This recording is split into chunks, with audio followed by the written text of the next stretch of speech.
Hello, everybody. So, past a certain point, I just have to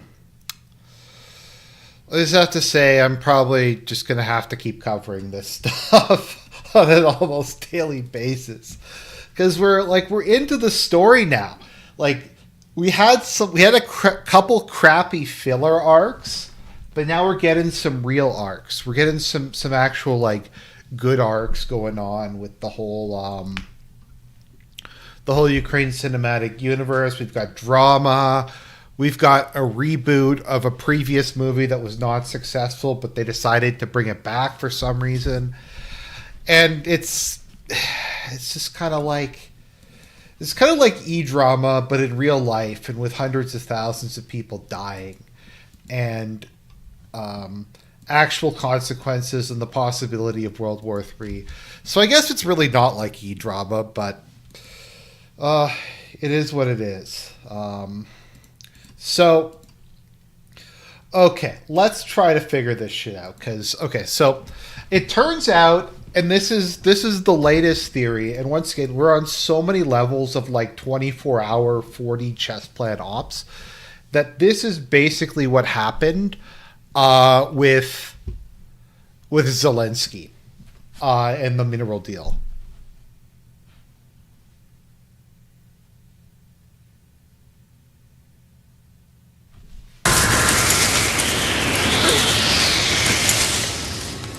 He chose poorly.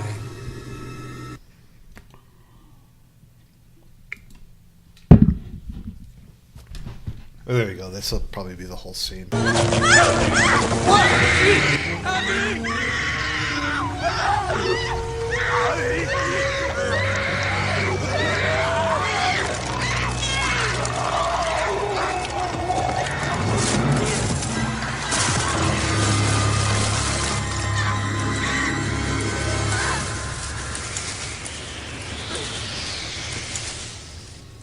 He chose poorly.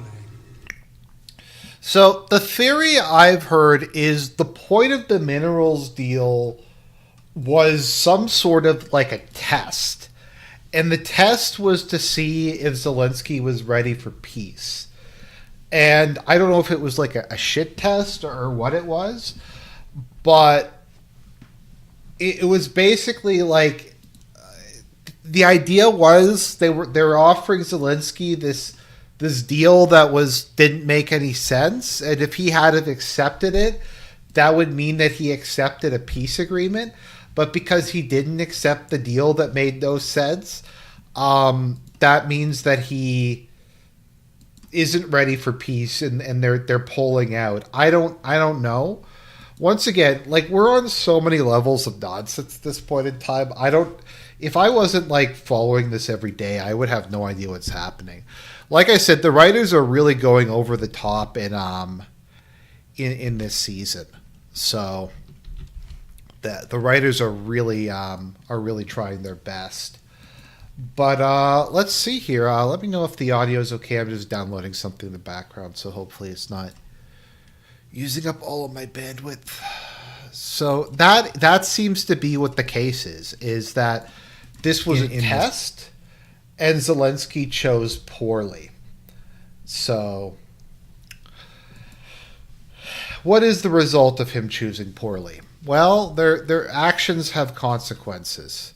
So let's take a look. Trump cuts off all aid.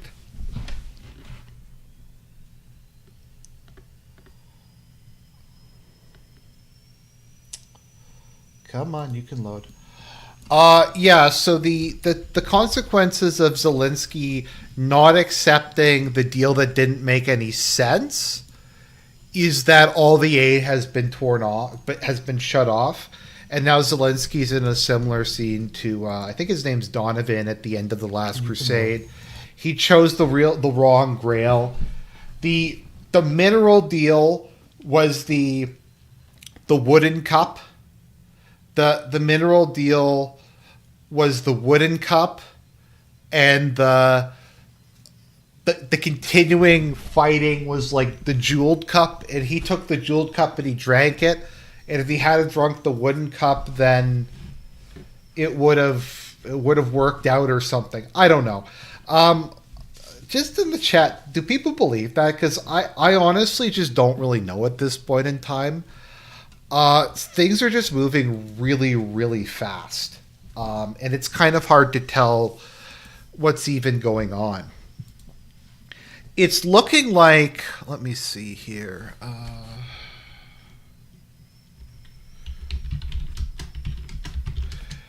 So it's looking like the Russians might be gearing up for another offensive, or maybe an offensive. This has kind of been the big thing, like that we keep expecting to have happen.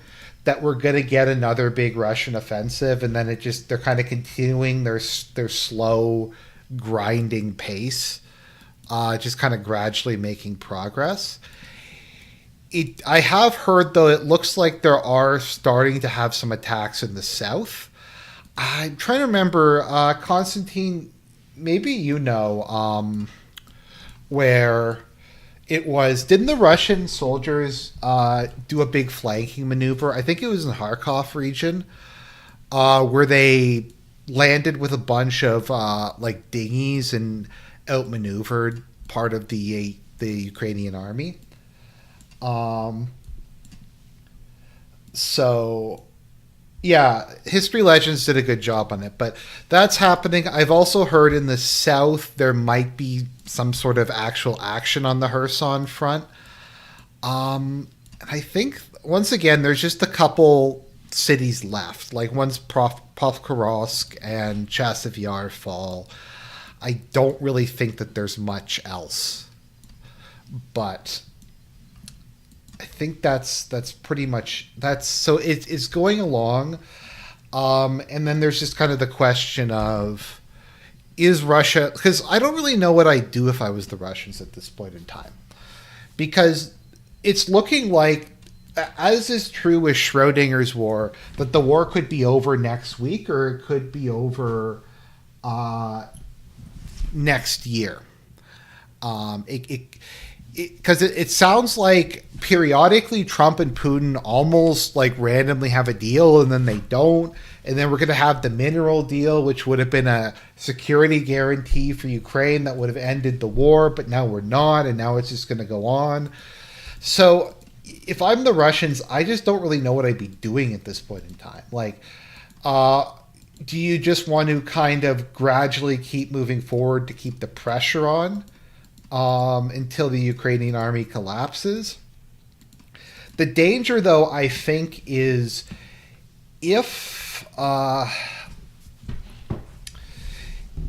there's a peace, when they're this close to breaking the Ukrainian army and getting through the last three few fortified towns, is this really the time when they want to be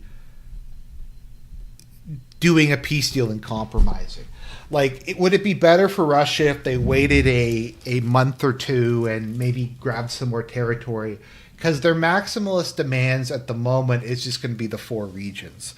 So do they want to maybe delay it for a while until they can take another oblast? That's kind of like the Sumy or Cherniv or Kharkov. I'm not sure exactly. So once again, I'm not sure how much the Russians really get by continuing to push.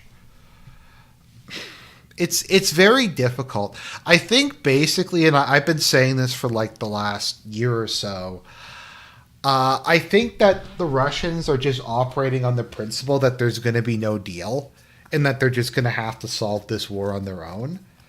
So I think what they're doing is they're just sticking to whatever their military plan was, and Putin's just letting the army do their thing, and they aren't really reacting in response to any of the stuff that's going on.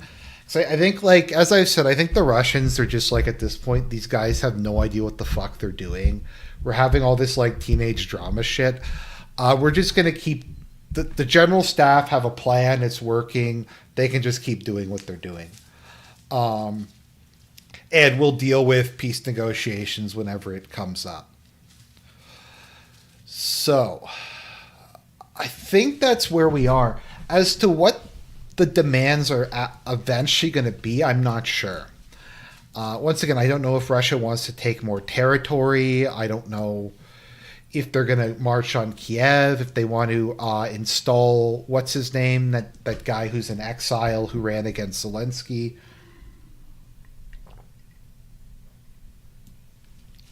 It's kind of an open question. But, and the, let's see here. Yeah, the Kursk pocket continues to just collapse by the day. So, yeah, things are not going very well for the Ukrainian army. They are like there hasn't been a breakthrough yet, but once again, it's kind of a pressure cooker thing. Eventually, when it cracks, it will crack. And its situation's pretty dire. There's also kind of the question of whether or not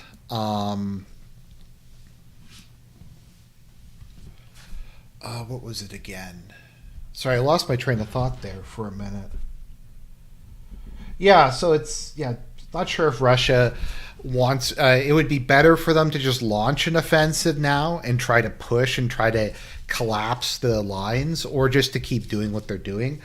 I think what they're just doing, I think they're going to keep doing what they're doing, because I think they're at a point where they're taking relatively few casualties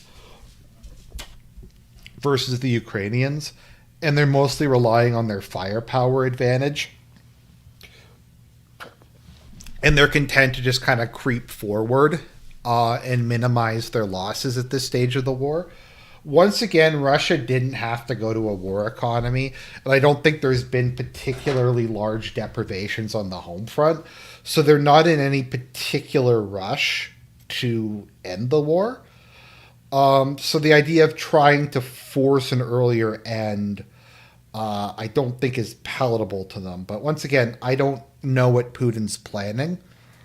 I tend to have the view that I don't think Putin really knew exactly what he wanted as he came in, and they're kind of just reacting as tensions are. Putin has given the general staff carte blanche to wage the war in Ukraine, and if they win, and he's dealing with stuff in the other time. So, sorry if that was confusing. By the way, guys, anytime I kind of say something that doesn't really make sense, please let me know, and I'll clarify, because I know I tend to ramble a bit. Let's see here. So Zelensky failed the gay op. So Trump has announced that he's pausing all military aid to Ukraine. It's kind of completely stopped. Once again, at this point in time, we really have no idea what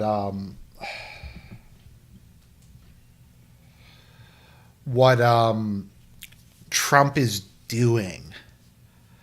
He's kind of all over the place on this one, but that could be part of the plan. I guess that's also like, I'm sure there's one of the 38 laws or whatever it is, 48 laws of power, however many there were, like about just being deliberately confusing.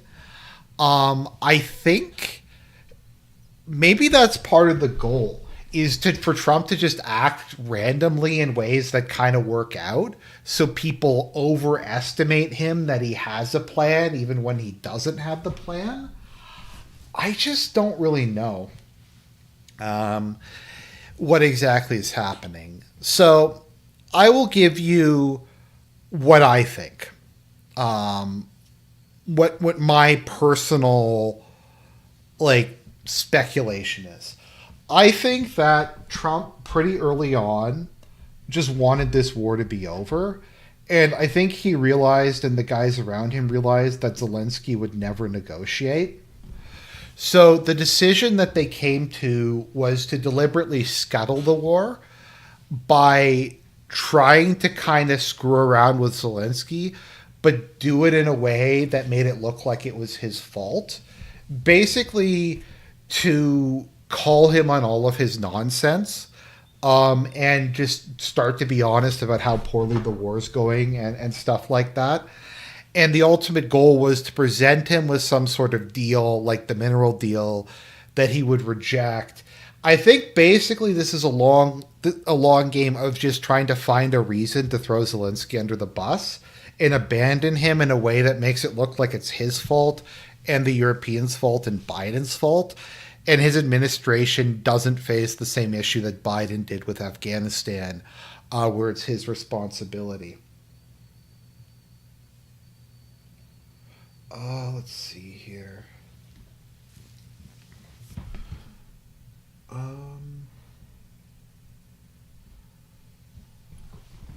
GSP is saying that the U.S. Gov has asked U.S. mercs and military advisors to surrender to Russian forces if they can't retreat. The Pentagon has also announced they are stopping their cyber war.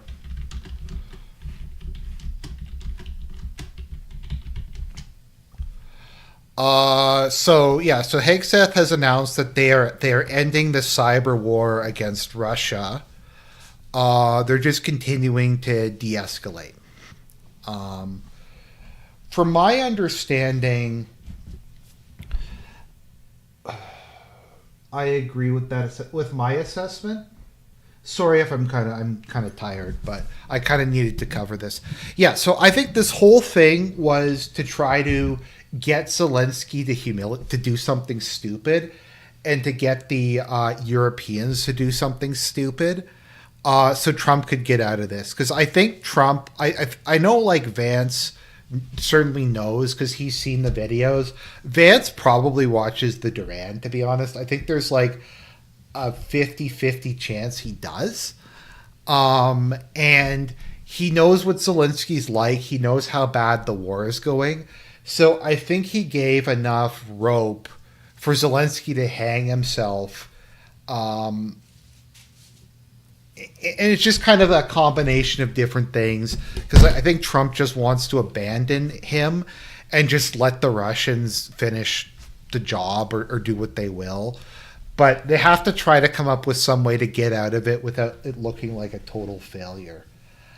So yeah, sorry if I'm not making a lot of sense, but hopefully you kind of get the point I'm trying to make, that I think all of this is trying to get like the dumb people in Europe and Ukraine to do stupid shit that allows Trump to walk away from this. Like the mineral deal didn't make a lot of sense, but Trump can say now, oh, well, I offered him a deal. It was the greatest deal ever. The deal which, and we're just going to play the clip again. This is what the mineral deal was. My offer is this. Nothing. That was basically what the mineral deal was. Okay. Is that even really like insane speculation? I think that's like well within the way that Trump operates, and well within something that feasibly could happen. Definitely, yeah. So, let's get to the Avengers. So, we've got renewed for a new season. I don't know if anybody remembers the Coalition of the Willing. So I was posting this on Twitter. So I have been making this joke for like the last year, that there's going to be the Avengers. They're going to assemble the Avengers. This is from last May. Ukraine only somewhat winning. Macron insists Avengers will happen. And WMD2 Electric Boogaloo. So I talked about the weapons of mass destruction in that one, and I said they were going to assemble the Avengers. I've said that a couple times. Macron assembles Avengers, EU makes Lord of War, and who is snaking who? That was from almost exactly a year ago. So I've been making the joke that like all the losers in Europe are going to try to assemble the Avengers to have some like big cinematic standoff against Russia. And I mean that's pretty much exactly what happens. Like look at these tools. We're going to have the coalition of the willing. I mean, it's not quite the Avengers, but it is cinematic and it is going back to a remake of an old concept. So, yeah, I'm trying to find the clip.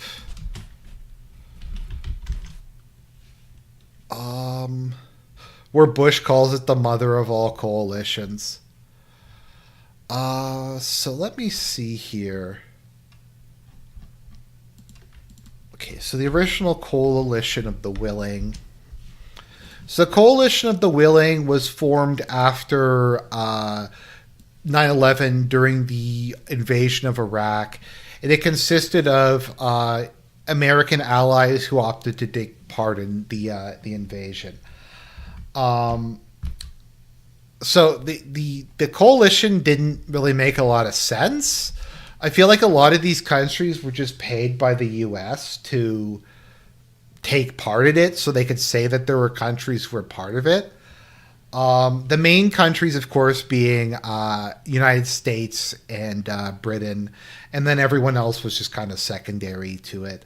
But apparently, like the Marshall Islands, Micronesia, Mongolia, Rwanda, Singapore, Panama. Wait, was Ukraine part of the OG coalition of the willing? Yeah, Ukraine was part of the OG coalition of the willing.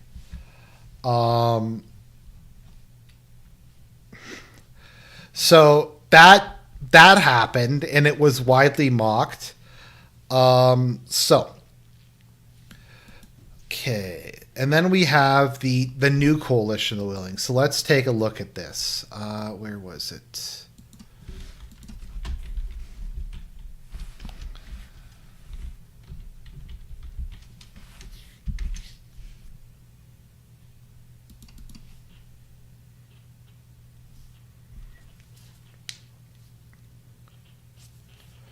They got Valken to be the lead. Yeah, that's pretty much what it is.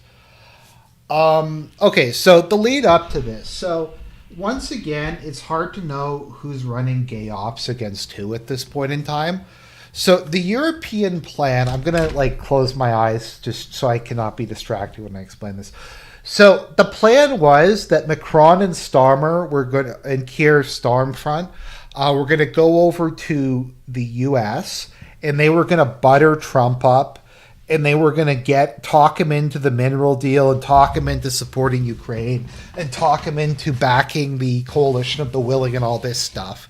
And the idea was they were going to get everything ready for Zelensky. It was coordinated. It was an inside job. So Trump, from my understanding, outsmarted Starmer and Macron. He was very nice to them. He was very polite, but he avoided committing to anything. And they both left, I think, thinking that Trump was their friend and that Trump was going to help them out. And then Zelensky came there, and then Zelensky just fucked it up. He just shit the bed. So that stuff happened. And Europe is in full-on meltdown. So we've got together the coalition of losers, all the people. I like how some countries just got excluded. Like the Baltic states were just not allowed to go. Let me see. Baltic states excluded. I'm just trying to find it because there was okay, because the London meeting, like, they didn't allow a bunch of countries, meaning Europe, Baltic states excluded. Yeah. So the Baltic states were not allowed. to come to the meeting in Britain. They probably just forgot to invite them, honestly. So they weren't allowed to go, despite Kaja Kallas being the EU's foreign minister. And I don't know, them being like the most pro-war group. Let's see here. So that's a good start. Like, I guess that there was just too many characters and they didn't like, so I guess what happened is it's like the Avengers, like when you get the big crossover movie, there's got to be some minor characters removed, because if you put absolutely everybody in the film except for the then everybody will get about 30 seconds of screen time. So you have to cut a bunch of minor characters to try to give the more major and secondary characters screen time. So I think what happened is just no one gave a shit about the Baltic states, so they just got excluded so that the rest of the people could have more screen time. How is Justo still around? How is Justo still there? How is this fuckboy still the leader of my country? We're going to get Maple Macron next, who's just as bad, but it may be worse. But I'm so tired of looking at that face. Okay, so let's see here. So this is Securing Our Future, London Summit, 2nd May 2025.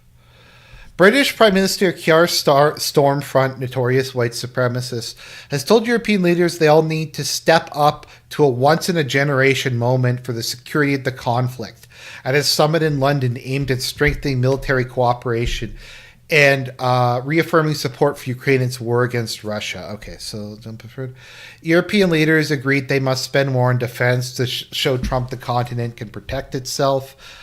See, the problem is Europe has deindustrialized. So it doesn't really matter if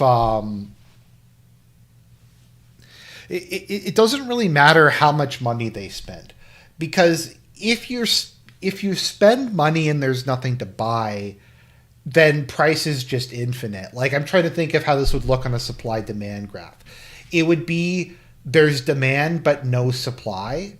So the cost becomes infinite. It's like, I guess, a straight up, or would it be a straight horizontal? Anyways, it doesn't make economic sense. So they can keep pumping money into buying these weapons, but the weapons don't exist, and they have no capacity to build them. So they could spend 20% of their GDP on weapons. It doesn't matter. They can't build them. The U.S. probably can build them. It's going to be hard, but they still have some industry left. Russia certainly can build them. But I don't know. It doesn't really matter. So Starmer said the UK, Ukraine, France, and some other nations would form a coalition of the willing and draw up a peace plan to take to Trump. He did not mention which other nations, but said more countries were willing to join. We're at a crossroads in history today, Starmer said. This is not a moment for more talk. It's time to act. Time to step up and lead and unite around a new plan for a just and enduring peace. Starmer, who announced a deal allowing Ukraine to use $1.6 billion of UK export finance to buy more than 5,000 air defense missiles, said Europe must do the heavy lifting. So we need a U.S. backstop. So once again, the entire purpose of this entire gay op, and that's what it is they're going to get this shitty army together. It's kind of pathetic, really. Like, I think that the UK can only get like 20,000 dudes together. France can get like 30,000 together. The UK has like 15 operational tanks. So all these loser armies in Europe are going to get a couple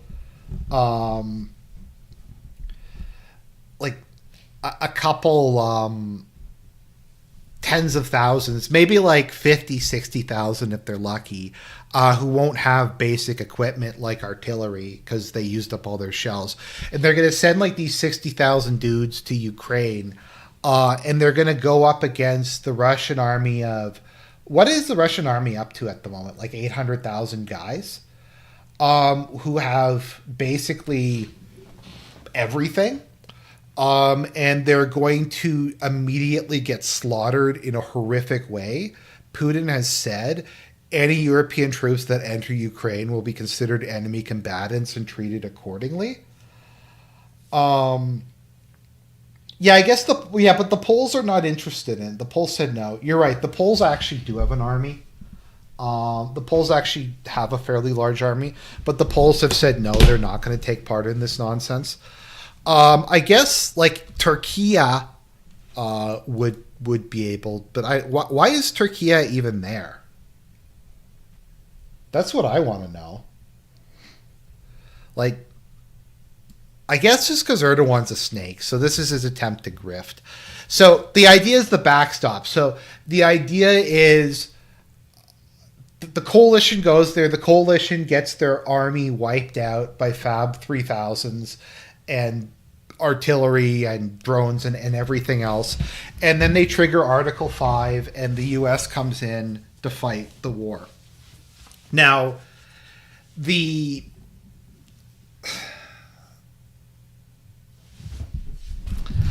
U.S. versus Russia is an interesting interesting case. I'm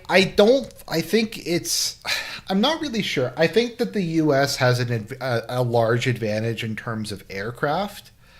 I don't think in terms of ground forces they do. I think the Russians have a pretty strong advantage in ground forces. I think the U.S. has a big advantage in naval power and air power, but the Russian army, I think, would beat the U.S. army in a straight-up ground fight at this point. Maybe that's just me, like, LARPing or something. But I feel like given the size, the firepower, and most importantly, the experience, I don't think it would go very well for the U.S. Not that they wouldn't kill a bunch of Russians, but it's not the army it was 3 or 4 years ago. Yeah, Russia has the advantage in anti-air. I'm just trying to think. I don't think that the U.S. Army is like completely useless, and I don't think it's too far gone to be rebuilt. It's in a bad state, though. It's pretty rough. Something I think that people will often undervalue is the importance of having experienced military professionals. So one of the issues is the U.S. does not have very many people who have fought in high-intensity wars. If you look at a lot of the people who are leading and are called like war veterans or war heroes or whatever, they fought in Afghanistan or Iraq or something like that. And it's not to say that they weren't fighting, but it's not the same thing fighting insurgents as fighting a high-intensity trench warfare where both sides have large amounts of artillery and drones and there's bombs falling from the sky and there's tens of thousands of people engaged in conventional combat.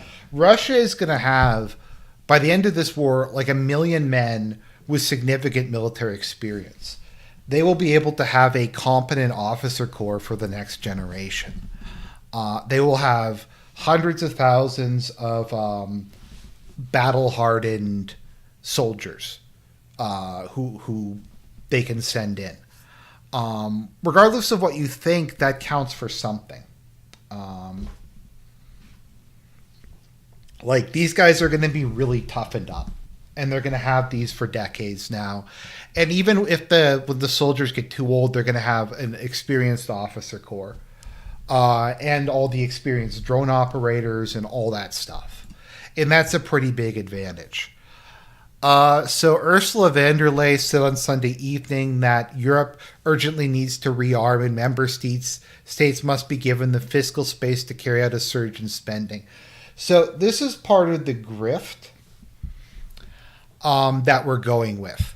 So the EU is thinking, okay, we want to fight Russia, but we want to issue more Euro bonds and centralize things. So we're going to, like, fiscal space means borrowing money. So they're like, well, we're going to try to get the different countries to allow them to, we're going to get the countries to, to allow us to borrow money. I don't know if the EU is allowed to borrow money as an organization. I think the member states can. I don't think the collective EU can. And just to allow all the countries within it to just run up massive deficits, I think is basically what they are going with. Is now the utmost importance to step up the defense investment for a prolonged period of time. As regards to salvaging the relationship, I think a relationship will continue. I don't think so. I was open to constructive dialogue. Okay, here's some nonsense. The Ukrainian leader earlier expressed his satisfaction. European unity is at an extremely high level, not seen for a long time. I'm going to press a massive X to doubt on it. It's going to get worse as time goes on, because in a Eurosceptic government's probably going to come to power in the Czech Republic. I'm trying to remember. There was a couple other countries that were going to have elections this year. Let me see here.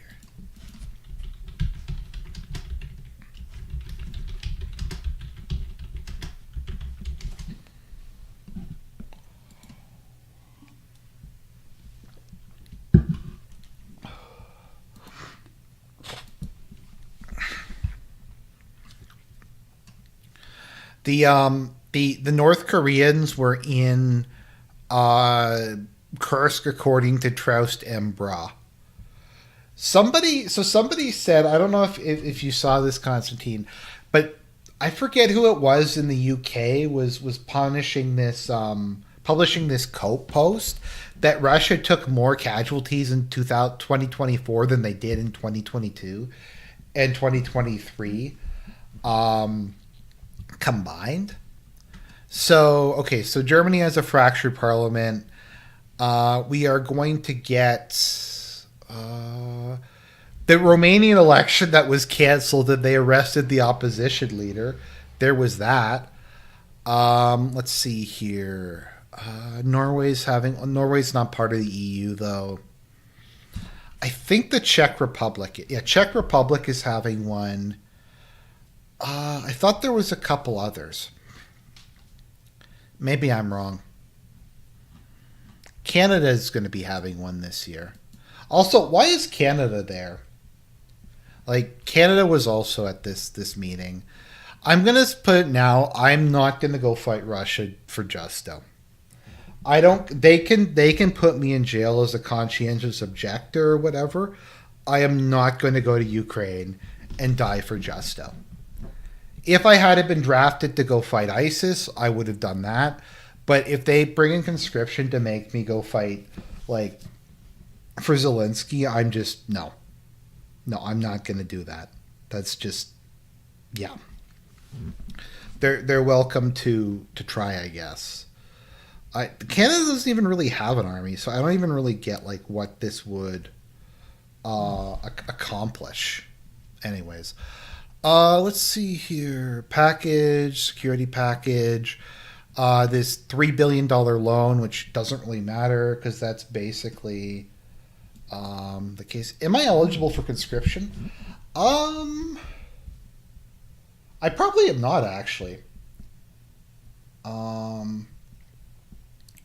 Probably because I have bipolar, I would not be eligible.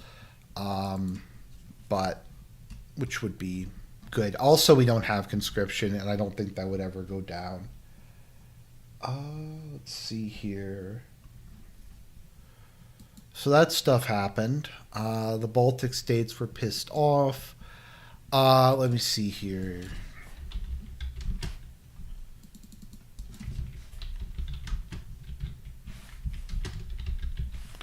So Keir Starmer has announced that they are going to have boots on the ground.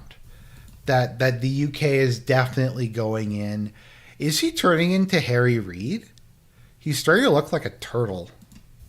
Fourth, we will go further to develop a coalition of the willing to defend a deal in Ukraine and to guarantee the peace.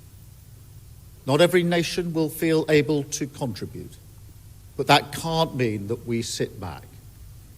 Instead, those willing will intensify planning now with real urgency. The UK is prepared to back this with boots on the ground and planes in the air. Together with others, Europe must do the heavy lifting. But to support peace in our continent and to succeed, this effort must have strong US backing.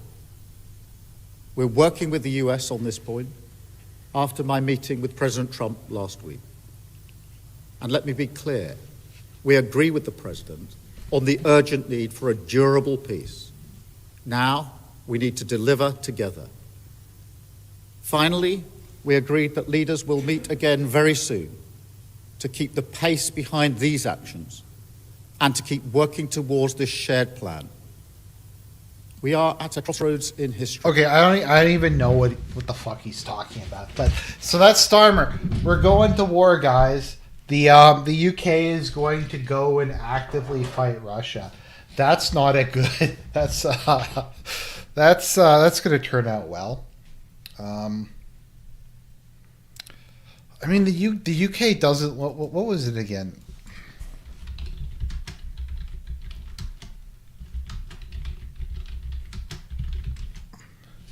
Trying to remember where it was again. Let's see here. Yeah, so 1945, the UK only has 20 to 25 operational tanks. I don't think they have any. They can't field a single armored division. I don't think they have any infantry fighting vehicles.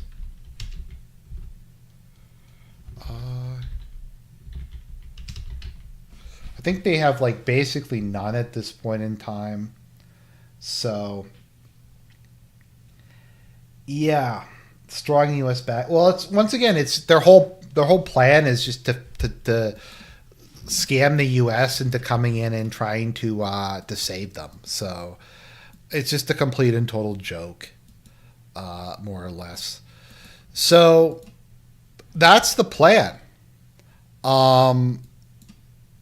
Is these assholes are somehow going to like save the world or something? I still don't know why Turkey's even there.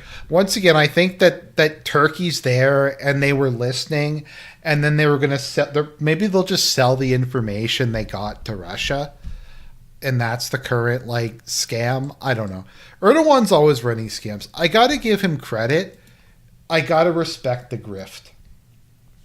I gotta respect the grift, if nothing else.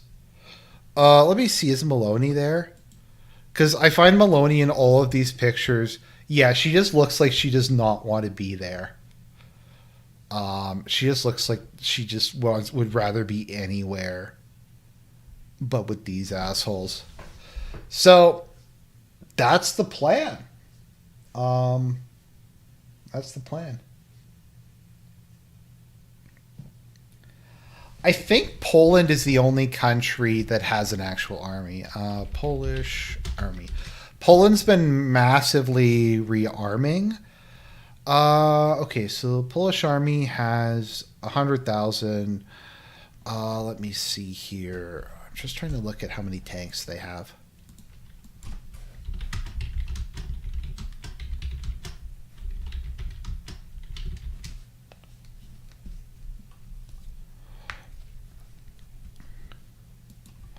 So I just wanted to, before, and that's about all I have to, that's most of the news stuff. I just wanted to say something else, to kind of clarify something I said the other day, in my video about, like, geopolitics.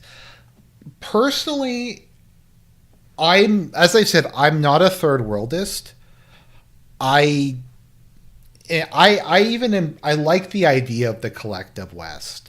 I like the idea of all the European descendant, historically Christian countries working together to a certain degree, and that we're not fighting each other, and that there is some sort of collective identity amongst them. I fundamentally do like the idea of NATO, as it does keep the various European countries from killing each other every 20 years.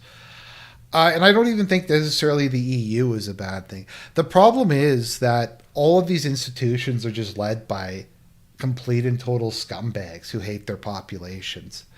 So it makes me sad to just kind of see the way it is. Because, like, they give the Charlemagne Prize to whoever contributes to European unity. Like, what a joke. The kind of pan-Europe identity Charlemagne would have built has nothing to do with what we have. And once again, I'm sympathetic to that. I complain about them, but I love pretty much all of the European countries and peoples. I mean, that's where my people are from. I kind of consider us, once again, just part of kind of the collective West. But, like, the collective West is led by Stammer. It's led by Macron. It's led by Justo. It was led by Biden and Blinken and all of these just losers who are leading it. And that's kind of the thing, and that's why I like when people talk about dismantling NATO. I don't really take pleasure in NATO becoming what it's become. And I know there's a lot of people in these circles who are sympathetic to communism and say, well, NATO sucked from the beginning. The U.S. was wrong during the Cold War, but whatever. But I kind of liked it that, like, all the European countries were coming together.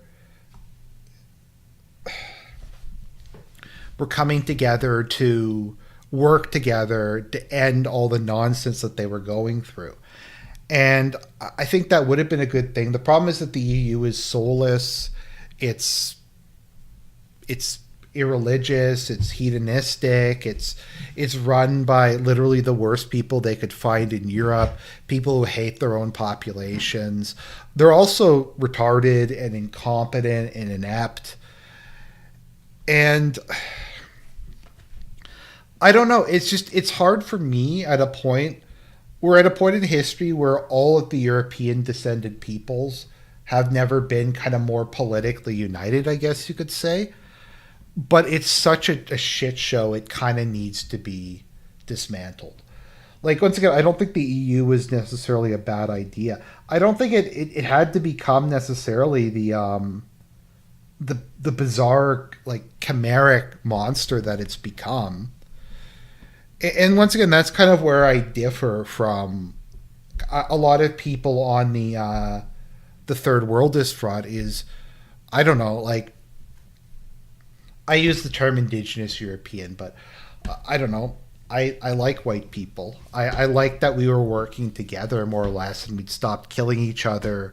I like the idea of there being a Christendom, of being this pan-European identity. And obviously there's a lot of differences between peoples. But it's nice to not see something like World War I or World War II happen every 30 or 40 years. But they just proved that they couldn't handle the peace. So I don't know. It's rough. And once again, I don't even necessarily hate Atlanticism. I think that the big problem is just, maybe it was that there was a lack of respect between the various sides. Like, I think there could have been an EU that was more decentralized, that had some things shared, like certain standards, infrastructure projects, freedom of movement within parts of it, like joint investment in technology, some sort of joint foreign policy, and stuff like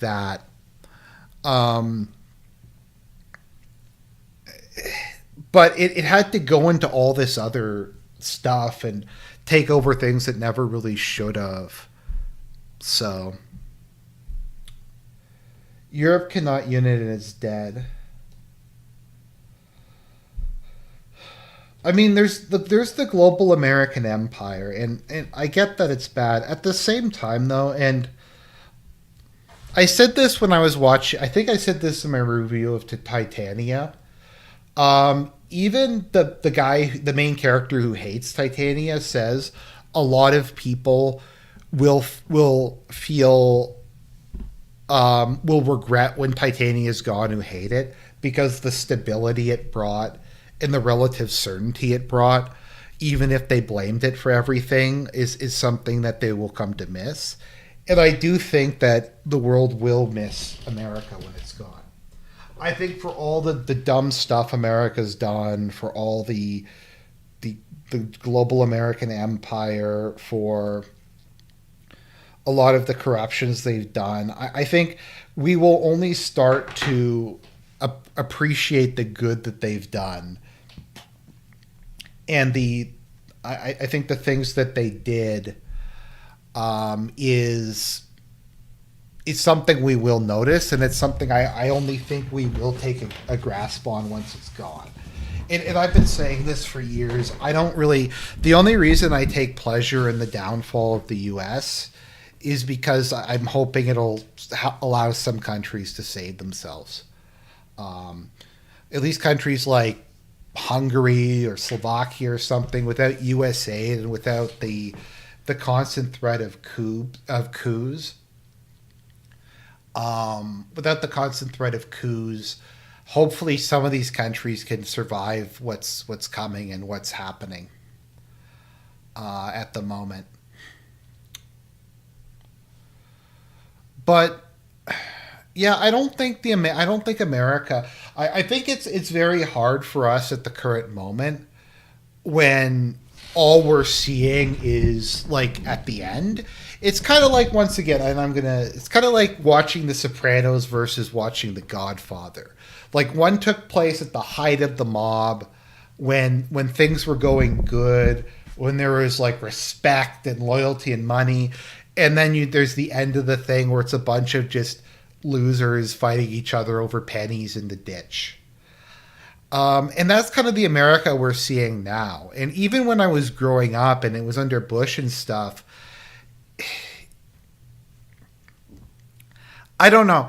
There was a certain, I think, naive belief in a lot of the American public and media and intelligentsia, particularly among conservatives, that America was a force for good, and that they were trying to